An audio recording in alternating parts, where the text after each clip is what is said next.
I have been journaling about something that I haven't really said out loud before, not in the depth of what I'm going to talk about it today. Something that has been living in my body for a really long time. And only now am I starting to actually feel safe enough to speak about it. Only now am I starting to feel ready to deal with it. Only now, as I've gotten quiet enough, have I actually even been able to see that this seemingly insignificant thing has actually so deeply impacted me. So when I was around, I think I was 8 or 9, it was about year 5, there were some girls at school who were my friends. Okay, we were a group of friends, and I remember them suddenly turning on me. I don't remember the build up. I don't remember the why of it. But there is one moment, one day that I can still see like a live movie playing out in front of me. I was in the school playground. There was this concrete thing behind us. I remember seeing their faces. I remember them seeing them following me while I was trying to walk away. And I remember the words that they were saying. They were making fun of my surname, Reed. They were saying things like, Jessica Reed likes to read. I can't even really exactly remember. But what I do remember is that they were making fun of who I was. Something that I actually had no control over. Something that I was just born into. Something that wasn't even, not that anything's worthy of making fun of, but something that shouldn't have been made fun of. It's such a simple name. There is nothing strange about it. But in that moment, what it felt like was all of me was being exposed, mocked, rejected.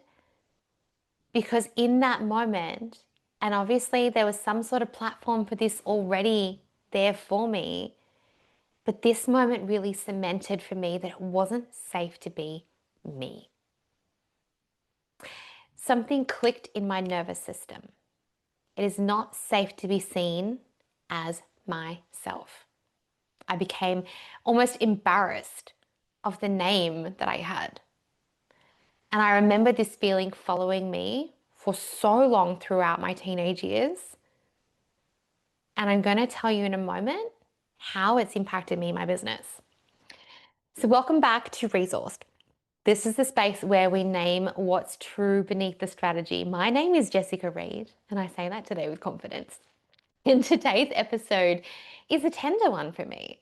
It is a story I haven't really shared before about the 9-year-old version of me who learnt to hide who she truly was so that she wasn't made fun of, and how she quietly built the foundations of the business that I'm running now.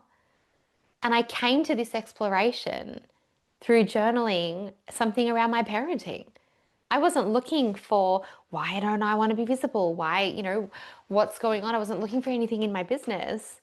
I was looking for what is it about something in particular that my 9-year-old had said to me that absolutely activated my whole nervous system.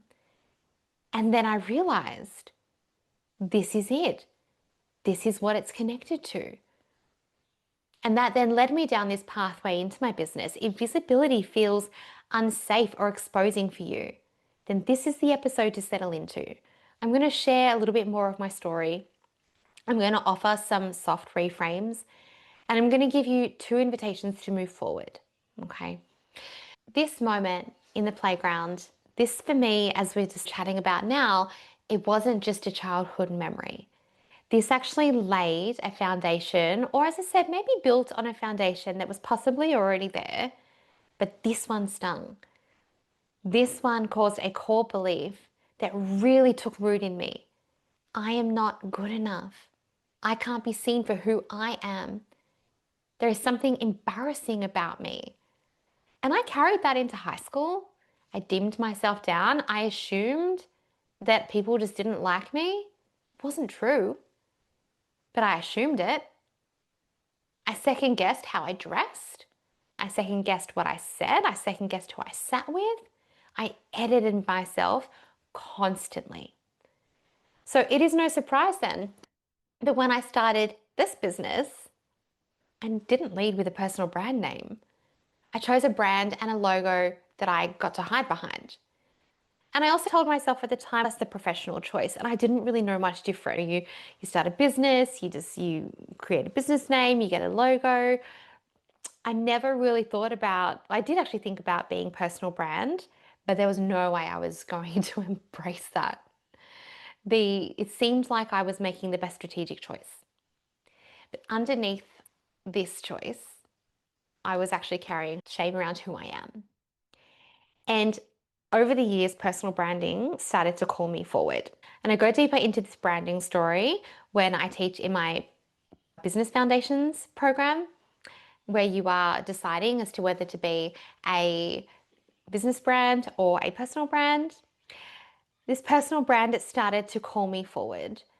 And it felt exciting, but it also felt terrifying because suddenly my name, Jessica Reed, wasn't hidden anymore. And that little girl inside of me, and it's actually so interesting watching it all play out from the other side of this, that little girl inside of me, the one who was mocked for a name, she was still scared. And so, 9-year-old had essentially been making this visibility decision in my business. And maybe your story isn't exactly like mine, but I know you have a version of it.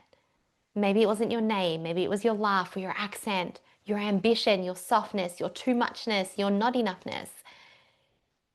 But maybe now, when it is time for you to show up online or share something real, it doesn't feel just like a post, it feels like it's a risk. Like you're holding your breath and just waiting to be judged, waiting to be made fun of. So I want to say this to you with so much love. Okay? That way of feeling, it doesn't have to define you forever. And you're not just being over dramatic. Your nervous system has decided that visibility isn't safe, that being you essentially isn't safe. And I think that's where so many of us, you'll hear me talk, particularly in my Ascension Academy program where we go deep into this, you'll hear me talk about different layers of visibility and that authentic visibility layer, being seen for who I truly am, being really confident in who I am, being seen for my core beliefs, for even my name. That's something I really had to work hard on. So often we talk about visibility like it's a to-do list. We're just going to post more, record another reel. We're going to show our face on our stories. We're going to be consistent with it. But if your nervous system has learned that exposure is going to lead to pain, of course you're going to resist it. The visibility, it's not just about marketing, but it's actually about memory, body lived memory. It's about safety. And if your body says no, then that is not you failing, not you being not good enough to do this work, not you having something inherently wrong with you because this person can talk about their wounds and this person can't show their face on social media. But it's just your body's wisdom doing exactly what it is supposed to be doing. Okay? So I want you to really sit with this space of acceptance. And maybe there is something that you need to explore, something that you need to start finding safety in. Maybe there, like me, is a 9-year-old, a 5-year-old, a 4-year-old, a child, an inner child who is making decisions in your business based on their lived past experience, based on beliefs that they have started living their life by to protect themselves from an open wound. I did not realize until I started journaling just how much of an open wound this event was for me. And if this stirred something up in you, and maybe you're a little bit newer to my world, then I would love to invite you into the Resilient Entrepreneur. It is a private podcast series. It is completely free. You will begin to build emotional resilience in your business by detaching your worth from your outcomes, by building a CEO mindset, by learning how to turn your challenges into strengths. So this link is in the show notes for you. That is your next step. If you are ready to go deeper, if you are ready to find the belief or the experience that is quietly bottlenecking your business, then I would love to invite you into an embodied business mapping session. Together in these sessions, we will trace the thread. We will bring safety to the place where your system is stuck. We will do that through techniques such as EFT, hypnotherapy, other energetic modalities, and then we will create you a very aligned action step forward for your business that is now rooted in the new belief that you feel safe holding moving forward with. Okay, those sessions are limited because they require direct energy and capacity from me, but you can book it below and have a one-off session with me. It is the only way to work one-on-one with me outside of my ongoing mentorship. So that 9-year-old version of me, she was so brave, and so is yours. And if you are finding it hard to be seen, then don't let yourself believe that means that you're weak or that, it's wrong for you to feel exposed. You are just doing the sacred work of becoming visible on your own terms. And honestly, I am right here with you. So I will see you next week on Resourced. Thank you so much for joining me, and pop over as always to Instagram and say hi and tell me what landed from this episode with you. Bye for now. Thank you for tuning in to Resource with Jessica Reed. If today's episode spoke to you, I'd love for you to share it with another soul-led entrepreneur who is also ready to rise. Make sure to subscribe, leave a review, and stay connected, because when you are deeply resourced, you become unstoppable. Until next time, my friend, stay resourced, stay radiant, and trust in the magic that is you.